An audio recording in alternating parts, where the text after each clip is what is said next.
I'm Elex Michaelson. This week, the issue is red versus blue battle. California Governor Gavin Newsom debates Ron DeSantis, governor of Florida, and it gets nasty. Political strategist Mike Murphy is here to break it all down. Plus, we are with Arnold Schwarzenegger as he meets with families of Israeli hostages. And we sit down with a 95-year-old Holocaust survivor and a 26-year-old survivor of the Hamas attack. And on a much lighter note, we're one-on-one with Magic Johnson as he brings holiday hope as The Issue Is starts right now. Broadcasting across California, you're watching The Issue Is. I'm used to bullying. You're nothing but a bully. This is an app where they plot the human feces that are found on the streets of San Francisco. The debate between Governors Ron DeSantis of Florida and Gavin Newsom of California included a map of poop.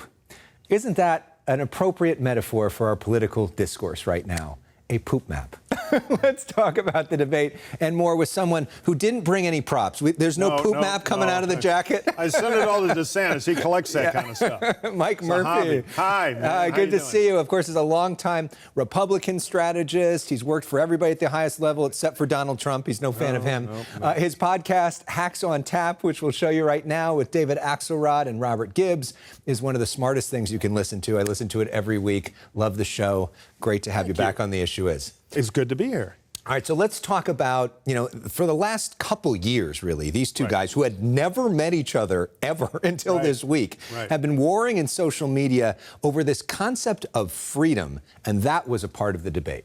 It does have freedoms that some people don't, that other states don't. You have the freedom to defecate in public in California. You have the freedom to pitch a tent on Sunset Boulevard. You have the freedom to create a homeless encampment under a freeway and even light it on fire. Well, I love the rant on freedom. I mean, here's a guy who's criminalizing teachers, criminalizing doctors, criminalizing librarians, and criminalizing women that seek their reproductive care. You're making it harder to vote. You're banning books. I mean, spare me this notion of freedom. So this was billed as sort of this big red-blue debate between different states. What was your big takeaway? Well, I think P.T. Barnum would have loved this because the whole thing was kind of a scam. If you look back, some PR guys got a little too clever, I think, a year ago when DeSantis was the big Republican, look out, here comes DeSantis. And you got Gavin, who I think is thinking about what's next for him, thinking, all right, most California candidates for president, down the road, be it Cranston or Jerry Brown, they get a little lost because they don't get all the D.C.-based media to pay them any attention. And that irritates them because California, I'm the biggest deal in town in the country. I'm almost president.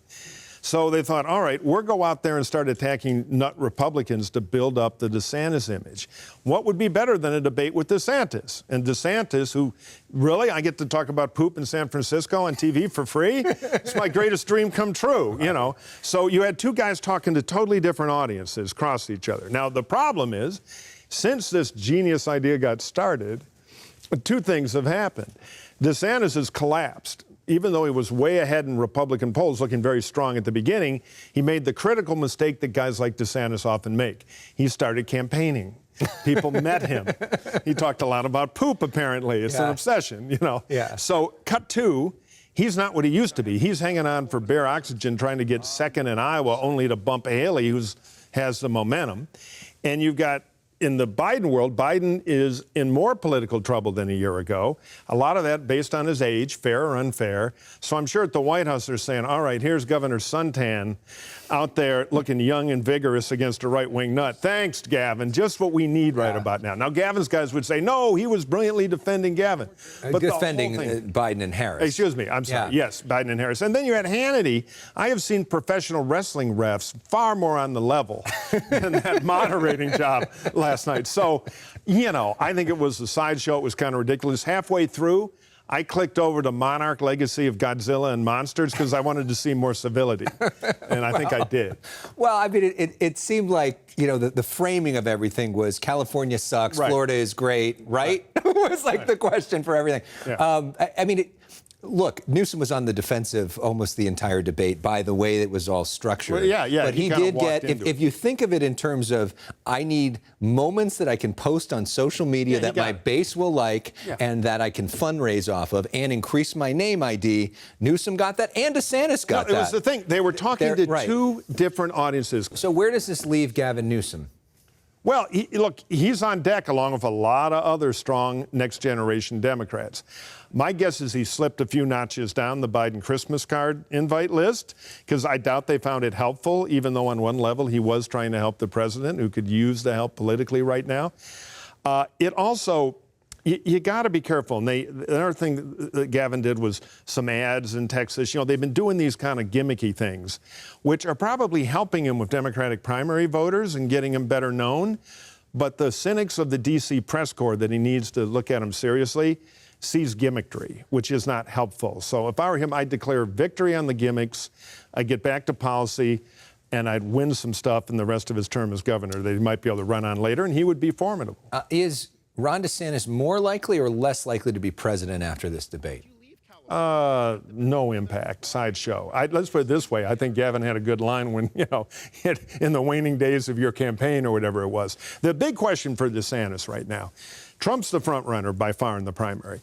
Haley's on fire, though. She, of the preseason candidates, she best athlete, I think, at politics, is at the top. But if DeSantis can cling to second place in Iowa, that'll slow her momentum into New Hampshire, where she can beat Trump. So he's kind of a spoiler now more than a realistic candidate, because he can't get arrested anywhere outside of Iowa. So are you saying that Nikki Haley is the only person that could be the Republican nominee other than Donald Trump? She is the one who has a shot to beat him in New Hampshire, beat him in South Carolina, and turn the race upside down. But she needs to beat DeSantis in Iowa, which she was doing and may still do. But the governor of Iowa came out for DeSantis, and the biggest Christian warlord came out for DeSantis in that caucus. That said, I think it's close, and I think Haley might do it in Iowa. So, and Iowa often breaks late. So what about President Biden in all of this? Because he's got to run against, presumably, assuming he's the nominee, against Donald Trump or Nikki Haley or all of this. How is he faring right now? He's in trouble. You know, a little rule of politics is when people, fair or unfair, because I can argue it's unfair, but when people blame him for what is perceived as a bad economy, my free political advice is don't staple your name on what they hate, Bidenomics. Why don't we do Biden anthrax? I mean, it's not a good idea. And the campaign has been slow to get on the offense, and the age thing is a problem. They can't make it go away. Now, there are things they can do that they should be doing. He's got a great young dynamic cabinet. Surround him. They're thinking it'll make him look old. No, he's already old. People get that. Show the A-team as opposed to the clown show around Trump. You know, get on offense on Trump. And Biden hints at it, but more could come. Finally, I think Biden is enjoying the Nikki surge because Trump will go nuts if she comes close. He'll be exposed as having a big chunk of the Republican Party turning on him. On the other hand, if she wins the nomination, and I'm not even a huge Nikki fan, but compared to Trump, I'm all for her, she'll beat Biden like a slow government mule. So he's probably a little nervous about her, too. Tough time to be president of the United States. I feel a little bad for him. Yeah. Meanwhile, this week, we are celebrating the lives of some iconic Americans who've lost. Stanford law grad Sandra Day O'Connor was the first woman on the United States Supreme Court and really beloved by her colleagues and, of course, by Ronald Reagan, who appointed her. Rosalind Carter expanded the role of the First Lady in fighting for mental health and humanitarian causes for decades. Both of these women were lauded for their character, their integrity, kind of remind us of another era in politics when people got along better. And then, on a very different note, there's George Santos, who's not been accused of being a man of character by too many people. Of course, he was expelled from Congress this week for, among other things, allegedly stealing money from his donors and paying for his OnlyFans membership with it. What would you say is the legacy of George Santos and how much he represents this moment in American politics? On my way to that depressing topic of George Santos, I'll just also salute the great Charlie Munger, who passed, and Henry Kissinger, who I think was a great patriot. So there have only been 6 people thrown out of the House. I mean, it's not easy to do. You have to literally, like, show up during the Civil War in a Confederate uniform. I mean, it's hard. And this is the only guy, this Santos, who's been thrown out without a criminal trial and conviction. But he is so bad, and I salute the over 100 Republicans who voted to boot him. Tougher to do when you're in a House where you're hanging out of the majority by a handful of votes.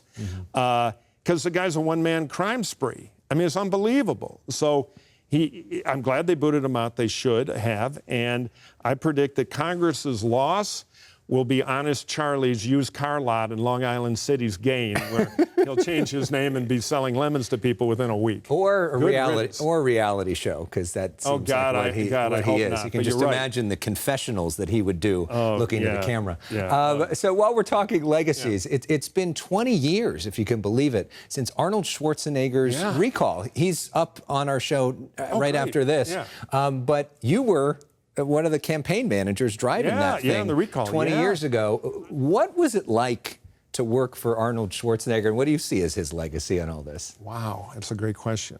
You know, when I think about it, what I remember about Arnold is all the drinking. I mean, it was around the clock. He was no, I'm kidding. He's kidding. Of course I'm kidding. He's my pal. I just wanted to get a rise out of him. Yeah. It was great. It was fun. It was wild. He's very smart. He's in it for the right reasons in politics, which is a cherished quality. And he's a fun guy to be around. He's always positive. He also understands the absurdity of it all and has a sense of humor about it, but also understands the need for the purpose. So I'm a huge Schwarzenegger fan. Often you work for a candidate, you see their flaws, you see their strength. I came away from my wonderful experience with Arnold in the first term and doing the recall, thinking even more of him afterward than I began. So he's a patriot, a good guy. All right, well, with Arnold up next, and in honor of that experience that you both went through, we have a musical throwback. The theme song of the recall. I remember it. Twisted Sisters. Yeah, We're not going to take it anymore. That's right. It caught on. Mike Murphy, thank you so much. Thank you, Alex. Yeah. You never did this in the wig? That's actually me. It's important for all of us to get together here and to talk. Earlier this year, we were with Arnold Schwarzenegger as his USC Schwarzenegger Institute hosted a conference to terminate hate with a special focus on anti-Semitism. As that problem has gotten worse in recent weeks, we were back with the former governor for an urgent meeting this week in Santa Monica.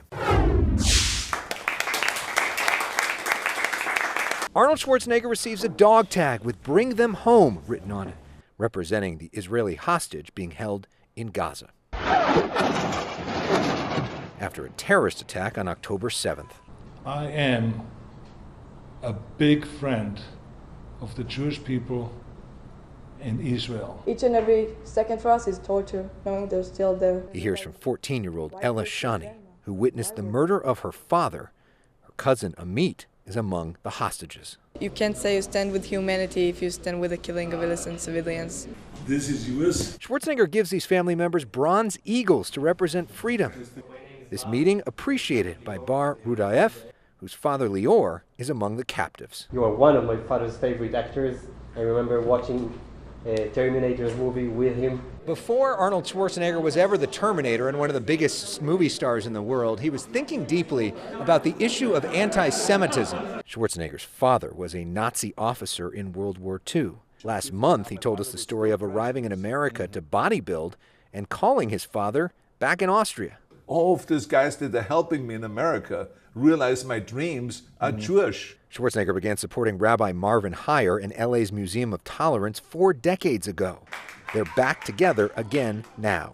When Rabbi Heyer says jump, I say how high. Heyer and the Museum of Tolerance Jerusalem organizing this meeting at Schwarzenegger's office with support from the Hostages and Missing Families Forum. Not since the Holocaust have we witnessed such inhumanity. It's important for all of us to get together here. Schwarzenegger's Institute at USC hosted a conference earlier this year called Terminating Hate. He's visited the Nazi death camp in Auschwitz in a show of solidarity. I want to talk to you today about the rising hate and anti-Semitism. And he's recorded messages that have reached billions online. Schwarzenegger telling me he's honored to use his platform for this. See something like that, they say, this is what hate creates.